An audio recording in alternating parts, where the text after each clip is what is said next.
Hi guys! Another day, another hustle na naman. And as an ESL teacher, importanteng palagi tayong presentable pag maharap tayo sa ating mga estudyante.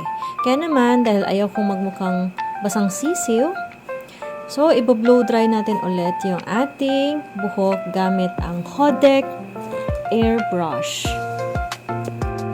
Pero bago yan, spray muna tayo ng Hetzy PC.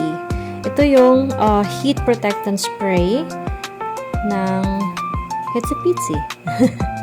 So, parati akong nagsa-style ng buhok ko, guys, kaya natatakot akong baka masira siya or masunog.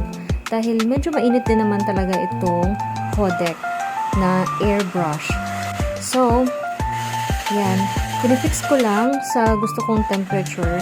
Una-una moderate, pero kasi nagmamadali ako, ginawa ko ng high. So, todo na yan. Yan. So, ganyan lang, guys, ang paggamit. As you can see, napakadali lang. Napakadali niya lang gamitin. Napaka-handy. Hindi din siya mabigat, guys. Kaya, kayang-kaya, hindi kayo mangangawit dito. So, ganyan lang. And then,